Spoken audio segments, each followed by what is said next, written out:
One Bengals position group is so crowded right now that Cincinnati may have a problem most teams would love to have, but solving it could mean cutting a player who still has value. The defensive tackle room is packed, and the Bengals now have a serious decision to make. Do they keep the depth, or turn that depth into money, draft capital, and help at positions that need it more?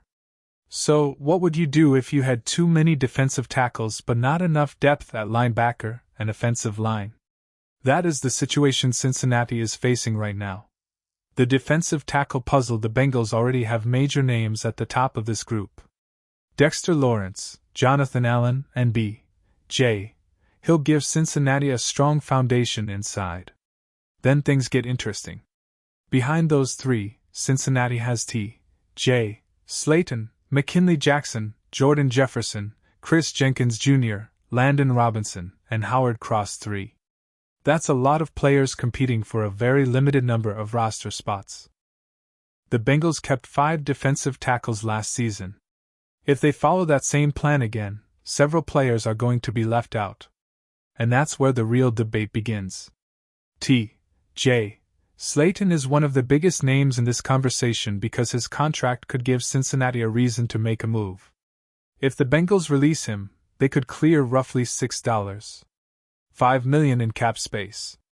That is serious money. But would another team actually trade for him?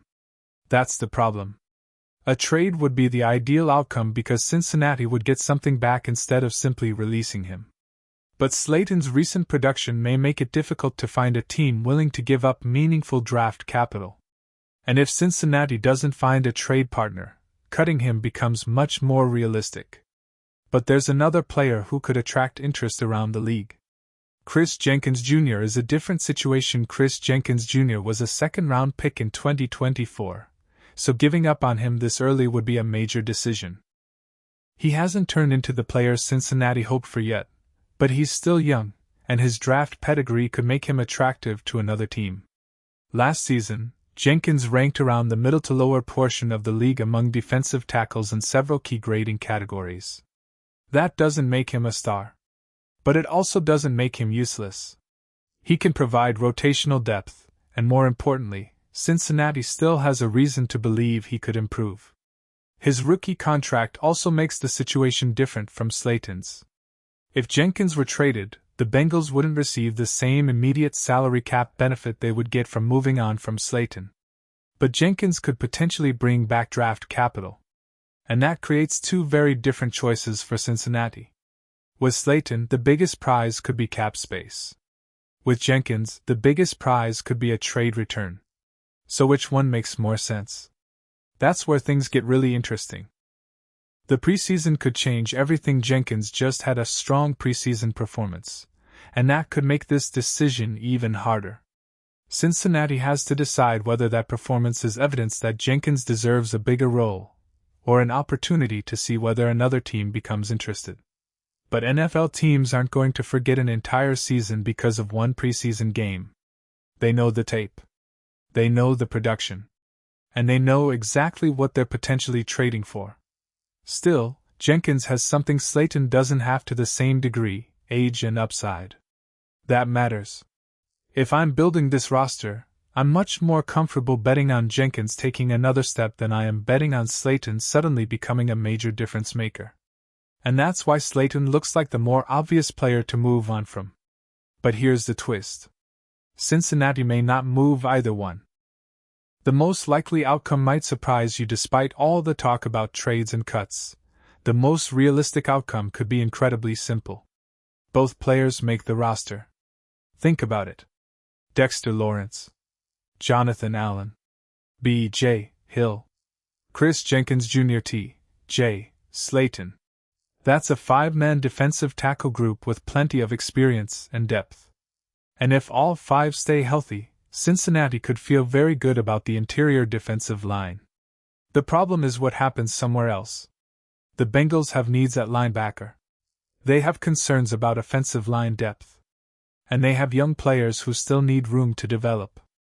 So keeping 5 defensive tackles could mean missing an opportunity to improve another position. That's the roster-building battle Cincinnati has to solve. Could Miami become a trade partner? One interesting possibility is Miami.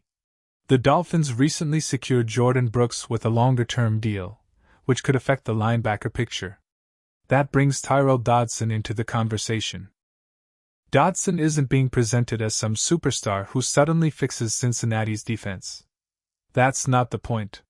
He's a potential depth option who could give the Bengals more experience at linebacker.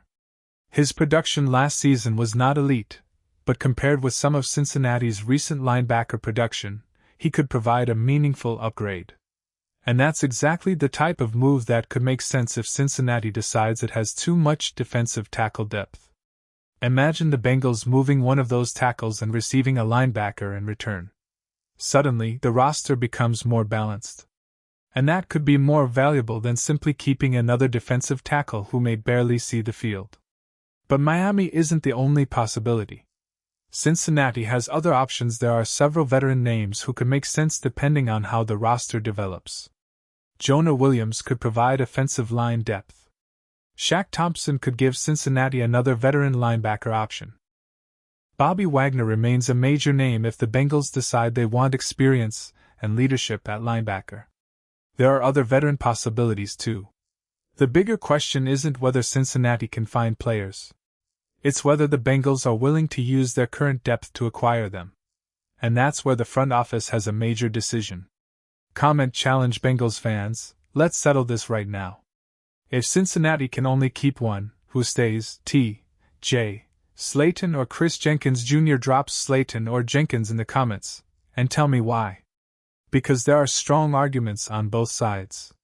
Sllayton gives Cincinnati experience, and could potentially save the team millions if released. Jenkins gives Cincinnati youth, upside, and possible trade value. Personally, I'd lean toward keeping Jenkins. And I'd seriously consider moving on from Sllayton if Cincinnati has a clear plan for that cap space. The bigger picture: this isn't just about two defensive tackles. It's about roster balance.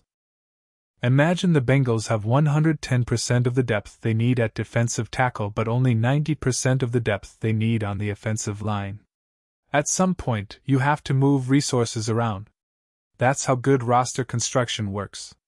You don't simply collect the most talented players at one position.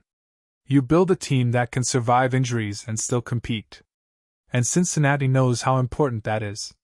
Because if one of the top 3 defensive tackles goes down, everyone will suddenly understand why having depth inside matters. Dexter Lawrence, Jonathan Allen, and B.J. Hill are going to be extremely important. If they're healthy, Cincinnati can afford to rotate younger players behind them. But if one of those veterans gets injured, that depth suddenly becomes critical. That's the risk. Trade too much depth away, and an injury could turn a strength into a weakness overnight. Keep everyone, and you may miss the chance to strengthen a position that needs help right now. There is no perfect answer. The roster math is getting serious. The Bengals could have close to 10 players competing for spots along the interior defensive line. But they're probably not keeping 10. 5 is a much more realistic number based on last year's roster construction. That means someone is going to lose this battle. And Landon Robinson is another name worth watching. If Cincinnati believes Robinson has real developmental potential, they may not want to risk losing him through the waiver process. That's another reason the numbers could force a decision. You can't keep everyone. At some point, Cincinnati has to decide which players are part of the future, and which players can be replaced. And the preseason is going to help make that decision. There are bigger contract questions too. There's another reason creating cap space could matter. The Bengals still have important contract situations developing, including Dax Hill and D.J. Turner. Turner's value could continue rising as more cornerbacks around the league receive new contracts. So having extra financial flexibility is never a bad thing. If Cincinnati can clear around $6.5 million without seriously damaging the defensive line, that money could become extremely useful. It could help fund an extension. It could help bring in a veteran. It could help facilitate a trade. That's why Sllayton's situation deserves attention. It's not simply about whether he's good enough. It's about opportunity cost. What can Cincinnati do with the money and roster spot?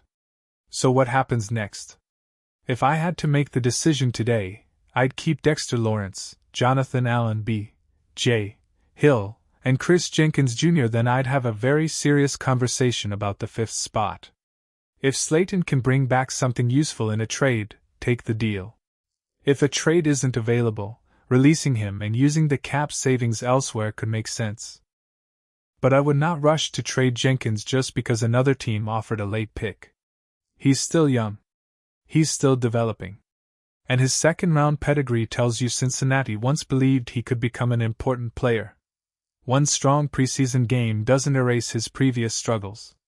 But it does give the Bengals another reason to watch him closely. And that could be the biggest storyline heading into the next preseason game. The Bengals have a good problem right now. They have more defensive tackle options than they had in previous years. Now they have to turn that depth into the best possible roster. Maybe that means keeping both Sllayton and Jenkins. Maybe it means cutting Sllayton and creating nearly $7 million in room. Maybe it means trading Jenkins for draft capital. Or maybe Cincinnati uses one of these players to land help at linebacker or offensive line. Whatever happens, this isn't a decision that should be ignored. Because one roster move could have a ripple effect across the entire team. And that's why the next few practices matter so much. The Bengals aren't just evaluating players. They're deciding where their roster is strongest, where it is vulnerable, and where they can afford to make a sacrifice. So keep your eyes on the defensive tackle battle. Keep watching the linebacker competition.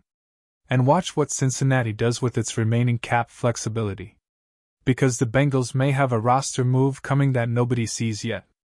And if they make the right one, this crowded defensive line could end up solving a problem somewhere else on the team.